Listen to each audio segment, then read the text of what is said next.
안녕하세요. 저는 올해 60세가 된 김현수라고 합니다.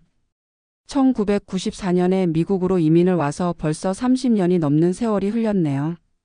지금 제가 이렇게 사연을 보내는 이유는 많은 분들이 궁금해 하시는 것 같아서입니다. 한국 사람이 미국에서 트럭 운전사로 25년을 일하면서 어떻게 집을 두 채나 살 수 있었느냐 하고 말이에요. 요즘 한국 분들이 미국 와서 트럭 운전사 일을 많이 하신다고 들었는데 제 경험이 조금이라도 도움이 되었으면 하는 마음입니다. 먼저 현재 제 상황부터 말씀드리겠습니다. 저는 캘리포니아 베이커스필드에 35만 달러짜리 집 한 채와 텍사스 댈러스에 28만 달러짜리 집 한 채를 소유하고 있습니다. 둘 다 렌트를 주고 있는 투자용 부동산이고요. 베이커스필드 집은 월 2,800달러, 댈러스 집은 월 2,200달러의 렌트 수입이 들어옵니다. 제가 지금까지 트럭 운전사로 번 돈은 대략 계산해보니 130만 달러 정도 됩니다. 25년 평균 내면 연간 5만 2천 달러 정도 되는 셈이죠. 결코 높은 수입은 아니었습니다. 하지만 저는 그 돈으로 집 두 채를 샀고 자녀 둘을 대학까지 보냈으며 지금은 매달 5천 달러의 렌트 수입이 나오는 상황까지 왔습니다. 어떻게 이게 가능했을까요? 바로 전략입니다. 그것도 보통 전략이 아니라 뼈를 깎는 전략이었죠. 제가 1994년에 미국에 왔을 때는 정말 맨손이었습니다. 당시 한국에서 구미에 있는 작은 기계 부품 공장에서 일하고 있었는데 IMF가 터지기 전이라 해도 경제가 어려워지기 시작할 무렵이었어요. 아내와 저 그리고 3살 1살 배기 아들 딸을 데리고 미국 땅을 밟았습니다. 처음엔 정말 막막했습니다. 영어는 고등학교 때 배운 게 전부였고 미국에서 할 수 있는 일이라고는 한인 식당에서 설거지하거나 청소하는 일뿐이었거든요. 그렇게 3개월을 버텼는데 어느 날 아내가 울면서 말하더라고요. 여보, 이러다가 우리 언제 자리를 잡겠어요? 그때 저는 결심했습니다. 영어를 못해도 학벌이 없어도 할 수 있는 일을 찾아보자고요. 그때 한인회에서 만난 분이 트럭 운전사 일을 추천해 주셨습니다. 영어 좀 서툴러도 괜찮고 일단 면허만 따면 먹고 살 수는 있어요 하고 말이죠. 1995년 봄 저는 로스앤젤레스 다운타운에 있는 한인이 운영하는 트럭 운전학교에 등록했습니다. 수강료가 3,500달러였는데 그게 당시 저희가 가진 돈의 거의 전부였어요. 3주 동안 매일 아침 6시부터 저녁 7시까지 학원에 다녔습니다. 트럭 구조부터 시작해서 안전 규정 그리고 실제 운전까지. 정말 죽을 것 같았어요. 특히 영어로 된 시험 준비가 가장 힘들었습니다. AIR 브레이크 시스템, 프리에서 트립 인스펙션 이런 단어들을 하나하나 외워야 했거든요. 집에 와서는 아내가 영어 단어를 적어 놓은 종이를 들고 문제를 내주면 저는 답을 외우는 식으로 공부했습니다. 시험 당일 떨리는 마음으로 DMV에 갔는데 다행히 필기시험을 통과했어요. 그 다음 주에 실기시험도 간신히 붙었고요. 1995년 6월 저는 드디어 CDL 클래스 A 면허를 손에 쥘 수 있었습니다. 그때의 기쁨이란 지금 생각해도 벅차오릅니다. 처음에는 퍼시픽 익스프레스라는 회사에서 회사 소속 드라이버로 시작했습니다. 로스앤젤레스에서 시애틀까지 가는 노선이었는데 왕복 3일이 걸리는 장거리였어요. 처음 받은 급여가 한 달에 2,800달러였습니다. 그런데 문제는 지출이었어요. 당시 LA 한인타운 근처 아파트 월세가 1,200달러, 음식비, 기타 생활비까지 하면 한 달에 2,500달러는 나갔거든요. 저축할 돈이 거의 없었습니다. 그때부터 저희 부부는 본격적인 전략 생활을 시작했습니다. 첫 번째로 한 일은 주거비를 줄이는 것이었어요. 한인타운에서 조금 떨어진 곳으로 이사를 갔습니다. 월세를 1,200달러에서 800달러로 줄였어요. 대신 차로 30분을 더 가야 하는 곳이었지만 한 달에 400달러를 아낄 수 있었습니다. 두 번째는 음식비였습니다. 아내가 정말 고생을 많이 했어요. 한국 마트에서 쌀 20kg짜리를 사다가 김치며 반찬을 모두 직접 만들어 먹었습니다. 외식은 한 달에 한 번, 그것도 맥도널드나 타코벨 같은 패스트푸드점에서만 했어요.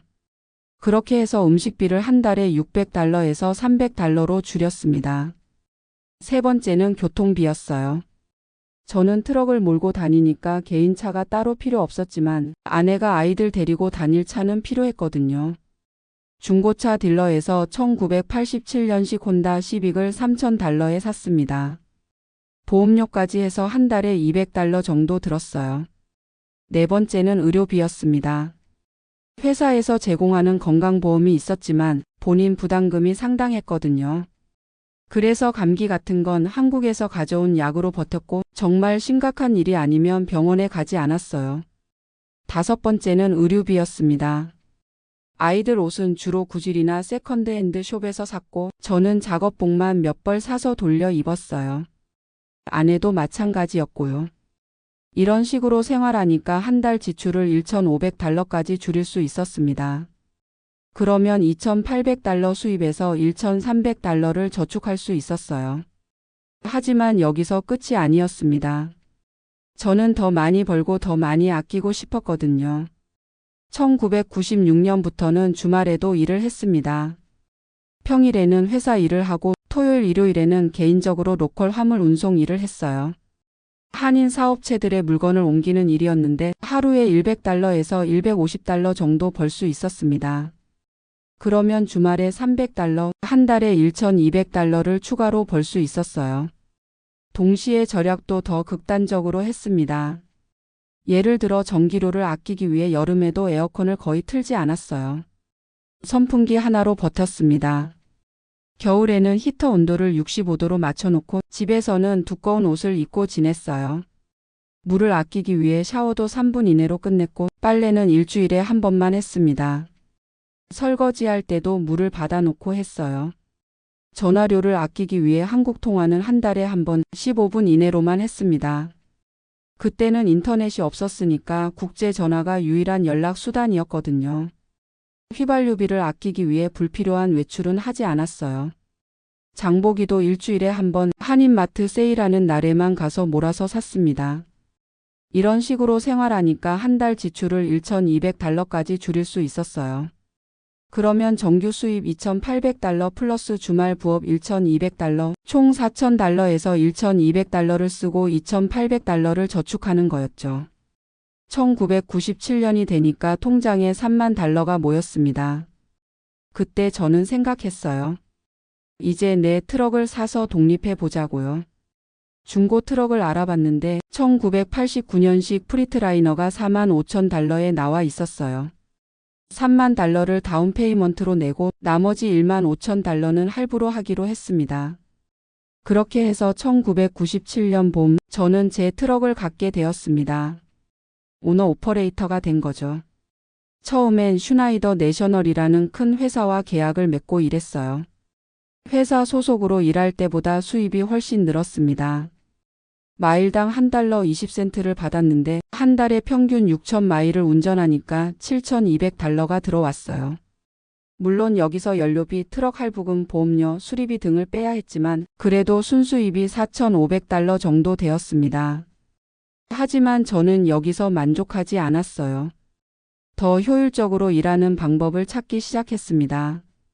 첫 번째로 한 일은 연료비를 줄이는 것이었어요. 트럭 운전사에게 연료비는 가장 큰 지출 항목 중 하나거든요. 저는 퓨얼 OPTIMIGR라는 앱을 깔아서 가장 싼 주유소를 찾아다녔습니다. 5센트만 싸도 200갤런 넣으면 $10를 아끼는 거니까요. 한 달이면 $150에서 $200를 아낄 수 있었어요. 그리고 운전 습관도 바꿨습니다. 급가속, 급제동을 하지 않고 고속도로에서는 시속 62마일로 일정하게 유지했어요. 이렇게 하면 연비가 20% 정도 좋아집니다. 두 번째는 루트를 최적화하는 것이었어요. 같은 방향으로 가는 화물들을 묶어서 운송하면 효율이 좋아지거든요. 저는 DAT 로드보드라는 사이트를 통해서 백홀 화물을 찾았습니다.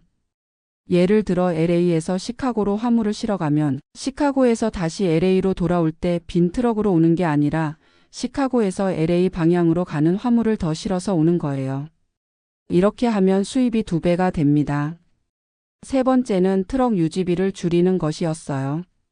간단한 수리는 직접 하는 법을 배웠습니다. 오일 교환, 타이어 교체, 브레이크 패드 교체 같은 건 유튜브를 보면서 익혔어요. 복잡한 수리는 한인이 운영하는 트럭 정비소에 맡겼습니다. 정비소 사장님과 친해져서 부품값에서 조금씩 할인도 받았고요. 네 번째는 세금을 줄이는 것이었어요. 트럭 관련 모든 지출을 꼼꼼히 기록해서 세금 공제를 받았습니다. 연료비, 수리비, 보험료, 심지어 트럭 안에서 먹는 음식비까지 모두 영수증을 모아뒀어요. 세무사를 찾아가서 상담을 받았는데 법인을 만들면 세금을 더 많이 아낄 수 있다고 하더라고요. 그래서 HKTRUCKIN그램 LLC라는 회사를 만들었습니다. 이런 식으로 운영하니까 순수입이 한 달에 $6,000까지 올라갔어요. 여전히 생활비는 $1,200로 유지했으니까 한 달에 $4,800를 저축할 수 있었습니다. 1999년이 되니까 통장에 $13만 모였어요. 그때 아내가 말하더라고요. 여보, 이제 집을 한번 사보는 게 어때요? 저는 처음엔 반대했습니다. 아직 돈이 부족해. 조금 더 모으자고 했어요. 하지만 아내가 꾸준히 설득했어요. 월세로 나가는 돈이 한 달에 $800잖아요. 그 돈으로 모기지를 내면 우리 집을 가질 수 있어요 라고 하더라고요. 고민 끝에 집을 알아보기 시작했습니다. 당시 저희가 살던 지역에서 집값이 $15만 에서 $20만 정도 했어요. 저는 $18만 짜리 3베드룸 2베스 단독주택을 골랐습니다. $13만 다운 페이먼트로 내고 나머지 $5만 30년 모기지로 했어요. 월 모기지가 $400 정도였습니다. 2000년 3월 저희는 드디어 내 집을 갖게 되었습니다. 그때의 기쁨이란 정말 꿈 같았어요. 하지만 저는 여기서 멈추지 않았습니다. 계속 절약하고 저축했어요. 집을 산 후에도 생활 패턴은 크게 바뀌지 않았습니다. 다만 전기료, 수도료, 재산세 등이 추가로 들어가서 한 달 지출이 $1,500 정도로 늘었어요. 그래도 여전히 한 달에 $4,500는 저축할 수 있었습니다. 2002년 아들이 고등학교에 들어갈 무렵이었어요. 저는 아이들 교육을 위해 좀 더 좋은 동네로 이사를 가고 싶었습니다. 그래서 첫 번째 집을 팔지 않고 렌트를 주기로 했어요. 월 $1,200의 세입자를 구했습니다. 모기지가 $400였으니까 순수익이 $800 나오는 셈이었죠. 그리고 두 번째 집을 샀습니다. 좀 더 좋은 학군에 있는 $25만 집이었어요. 첫 번째 집의 에퀴티와 그동안 모은 돈을 합쳐서 $15만 다운 페이먼트로 냈습니다. 이때부터 저는 부동산 투자의 맛을 알게 되었어요. 첫 번째 집에서 나오는 렌트 수입이 있으니까 현금 흐름이 훨씬 여유로워졌거든요. 2005년 집값이 많이 오른 시기였는데 첫 번째 집이 $35만 올랐어요. $18만 산 집이 5년 만에 $35만 된 거죠. 저는 여기서 욕심을 부리지 않았습니다. 팔지 않고 계속 렌트를 주기로 했어요. 장기적으로 보면 더 오를 것 같았거든요. 2008년 금융위기가 터졌을 때도 저는 별로 타격을 받지 않았어요. 트럭 운전사 일은 경기와 상관없이 물건은 계속 운반해야 하니까 안정적이었고 집값이 떨어져도 렌트 수입은 크게 변하지 않았거든요. 오히려 그때를 기회로 삼았습니다. 집값이 많이 떨어졌으니까 투자할 기회라고 생각했어요. 2010년 텍사스 댈러스에 있는 $23만 집을 샀습니다. 3베드룸 2베스 단독주택이었는데 원래 $35만 하던 집이 금융위기 여파로 $23만 떨어진 거였어요. $15만 다운 페이먼트로 내고 나머지 $8만 모기지로 했습니다. 월 렌트를 $1,800의 세입자를 구했어요. 이때부터 저는 진짜 부동산 투자자가 된 기분이었습니다. 캘리포니아 집에서 월 $1,200, 텍사스 집에서 월 $1,800, 총 $3,000의 렌트 수입이 나왔거든요. 물론 모기지와 관리비, 세금 등을 빼면 순수익은 줄어들지만 그래도 한 달에 $1,500 정도의 패시브 인컴이 생겼어요. 2015년 아들 제임스가 대학을 졸업하고 직장을 구했습니다. 딸 수진도 대학 마지막 학년이었고요. 드디어 자녀 교육비 부담에서 벗어날 수 있었어요. 그때 저는 58세였는데 트럭 운전이 점점 힘들어지기 시작했어요. 25년 동안 장거리 운전을 하다 보니 허리와 무릎이 아프기 시작했거든요. 그래서 은퇴를 준비하기 시작했습니다. 트럭을 팔고 부동산 투자에만 집중하기로 했어요.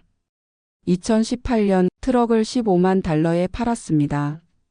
30년 된 트럭이었지만 관리를 잘해서 그 정도 받을 수 있었어요. 그 돈으로 기존 집들의 모기지를 더 갚았습니다. 캘리포니아 집 모기지를 완전히 갚았고 텍사스 집 모기지도 절반 정도 갚았어요. 그러니까 렌트 수입에서 나가는 돈이 줄어서 순수익이 늘어났습니다. 캘리포니아 집에서 월 순수익 1,500달러, 텍사스 집에서 월 순수익 1,200달러, 총 2,700달러가 나오게 되었어요. 2020년 코로나19 때문에 집값이 또 많이 올랐어요. 캘리포니아 집이 45만 달러, 텍사스 집이 32만 달러까지 올랐습니다. 저는 여전히 팔지 않고 있어요. 렌트도 조금씩 올려서 지금은 캘리포니아 집이 월 2,800달러, 텍사스 집이 월 2,200달러 받고 있습니다. 현재 저의 상황을 정리해보면 이렇습니다. 부동산 자산. 캘리포니아 집시가 45만 달러 모기지 완납. 텍사스 집시가 32만 달러 모기지 잔액 3만 달러. 총 부동산 자산 74만 달러. 월 수입. 캘리포니아 집 렌트 수입 2,800달러. 텍사스 집 렌트 수입 2,200달러. 총 렌트 수입 5,000달러. 월 지출. 텍사스 집 모기지 200달러. 재산세 및 관리비 800달러. 개인 생활비 2,000달러. 총 지출 3,000달러. 월 순수입 2,000달러. 연간 순수입 24,000달러. 이 정도면 평범하게 살기에는 충분합니다. 더 큰 집으로 이사도 갔고 가끔 한국도 놀러 가고 손주들 용돈도 주고 있어요. 돌이켜보면 30년 동안 정말 악착같이 살았던 것 같아요. 남들이 커피 한 잔 마실 돈도 아꼈고 외식 한 번 할 돈도 아꼈습니다. 하지만 그 덕분에 지금 이런 여유로운 생활을 할 수 있게 되었어요. 제가 지금까지 경험한 절약 노하우를 정리해보면 이렇습니다. 첫째, 주거비를 최대한 줄이세요. 월 수입의 30%를 넘지 않도록 하는 것이 좋습니다. 처음에는 조금 불편해도 참으세요. 둘째, 음식비를 아끼세요. 직접 요리해서 먹는 것이 가장 좋습니다. 외식은 정말 특별한 날에만 하세요. 한국 마트에서 대용량으로 사서 냉동 보관하는 것도 좋은 방법입니다. 셋째, 교통비를 절약하세요. 중고차라도 상관없으니 연비 좋은 차를 선택하세요. 불필요한 외출은 줄이고 한번 나갈 때 보리를 몰아서 보세요.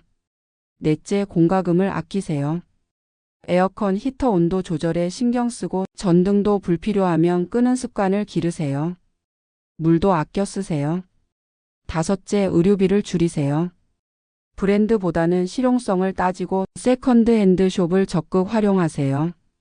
여섯째, 오락비를 최소화하세요. 영화관 가는 대신 집에서 DVD 보고 비싼 취미보다는 등산이나 산책 같은 무료 활동을 즐기세요. 일곱째, 의료비를 관리하세요. 건강보험을 잘 활용하고 예방에 신경 써서 큰 병이 생기지 않도록 하세요. 여덟째, 세금을 줄이세요. 모든 영수증을 보관하고 세무사와 상담해서 공제받을 수 있는 것들을 놓치지 마세요. 그리고 무엇보다 중요한 것은 꾸준함입니다. 하루 이틀 절약한다고 되는 게 아니에요. 몇 년, 몇십 년을 꾸준히 해야 합니다. 저는 25년 동안 하루도 빠짐없이 가계부를 썼어요. 매일 밤 하루 지출을 정리하고 한 달 목표 대비 얼마나 썼는지 체크했습니다. 목표보다 많이 썼으면 다음 달에 그만큼 덜 쓰려고 노력했고요. 또 하나는 투자에 대한 공부였습니다. 트럭 운전하면서도 라디오로 경제 뉴스를 들었고 도서관에서 부동산 투자 책들을 빌려서 읽었어요. 리치 데드 푸 데드라는 책이 특히 도움이 되었습니다. 부자들은 자산을 사고 가난한 사람들은 부채를 산다는 말이 와닿았거든요. 집을 살 때도 단순히 살 집이 아니라 투자 관점에서 접근했습니다. 학구는 어떤지, 교통은 편리한지, 앞으로 개발 계획은 있는지 이런 것들을 꼼꼼히 따져봤어요. 렌트를 줄 때도 좋은 세입자를 구하는 것이 중요했습니다. 크레딧 체크를 꼼꼼히 하고 소득 증명서도 확인했어요. 한번 나쁜 세입자를 만나면 몇 달치 렌트를 날릴 수 있거든요. 지금 생각해보면 가장 잘한 결정이 트럭 운전사가 된 것이었어요. 영어를 못해도 할 수 있는 일이면서 동시에 꽤 괜찮은 수입을 올릴 수 있는 직업이었거든요. 물론 쉬운 일은 아니었습니다. 하루에 11시간씩 운전하고 일주일에 5일은 집을 비워야 했어요. 가족들과 보내는 시간이 적어서 늘 미안했습니다. 특히 아이들이 어렸을 때는 더 그랬어요. 아들 제임스가 야구를 했는데 경기를 보러 가지 못한 적이 많았거든요. 딸 수진이 학교 발표회가 있어도 트럭 운전 중이라 참석하지 못했고요. 하지만 아내가 정말 잘 도와줬어요. 제가 없는 동안 아이들을 혼자 키우면서도 한 번도 불평하지 않았습니다. 오히려 우리 미래를 위해서 열심히 일하는 거니까 괜찮다고 위로해줬어요. 아이들도 나중에는 이해해줬습니다. 제임스가 대학 졸업할 때 이런 말을 하더라고요. 아버지가 그렇게 열심히 일해주신 덕분에 저희가 대학까지 갈 수 있었어요. 정말 감사합니다. 그때 정말 울컥했어요. 30년 동안의 고생이 보상받는 느낌이었습니다. 지금 한국에서 미국으로 와서 트럭 운전사 일을 시작하시는 분들에게 조언을 드리자면, 첫째, 처음에는 힘들어도 포기하지 마세요. 영어도 서툴고 트럭 운전도 익숙하지 않아서 실수할 수 있어요. 하지만 몇 개월만 지나면 익숙해집니다. 둘째, 안전을 최우선으로 생각하세요. 사고 한 번 나면 몇 년치 수입이 날아갈 수 있어요. 무리해서 운전하지 말고 피곤하면 꼭 쉬세요. 셋째, 돈 관리를 철저히 하세요. 벌자마자 쓰는 습관을 버리고 목표를 정해서 저축하세요. 넷째, 부동산 투자를 고려해 보세요. 트럭 운전사는 은퇴 후에 연금이 많지 않아요. 젊을 때부터 부동산 투자로 노후를 준비하는 것이 좋습니다. 다섯째, 가족과의 시간을 소중히 하세요. 돈을 벌기 위해 가족을 희생하면 나중에 후회할 수 있어요. 바쁘더라도 가족과 소통하는 시간을 만드세요. 여섯째, 건강 관리를 잘하세요. 트럭 운전은 체력이 중요한 일이에요. 규칙적인 운동과 건강한 식습관을 유지하세요. 일곱째, 꾸준히 공부하세요. 운송업계도 계속 변화하고 있어요. 새로운 규정이나 기술에 대해 관심을 갖고 공부하세요. 마지막으로 꿈을 포기하지 마세요. 저도 처음에는 그냥 먹고 살기 위해 시작한 일이었지만 30년 후에는 안정된 노후를 만들어줬어요. 지금 저는 트럭을 팔고 은퇴했지만 가끔 그때가 그립기도 해요. 광활한 미국 대륙을 누비면서 각 지역의 아름다운 풍경을 볼 수 있었고 여러 주의 다양한 사람들을 만날 수 있었거든요. 힘들었지만 보람도 있었고 무엇보다 가족의 미래를 만들어준 소중한 시간이었습니다. 요즘에는 손주들이 놀러 오면 옛날 이야기를 해줘요. 할아버지가 어떻게 미국에 와서 집 2채를 샀는지 하는 얘기를요. 아이들이 할아버지 대단해요. 라고 하면 할아버지도 처음에는 아무것도 몰랐단다. 하지만 포기하지 않고 꾸준히 노력하면 뭐든지 할 수 있어라고 말해줍니다. 이것이 제가 30년 동안 미국에서 살면서 배운 가장 큰 교훈입니다. 꿈을 포기하지 말고 목표를 세우고 꾸준히 노력하면 언젠가는 반드시 이룰 수 있다는 것이요. 지금 어려운 상황에 있는 분들도 희망을 잃지 마시기 바랍니다. 저같이 평범한 사람도 할 수 있었으니까 여러분도 분명히 하실 수 있을 거예요. 긴 이야기 들어주셔서 감사합니다. 제 경험이 조금이라도 도움이 되었으면 좋겠네요.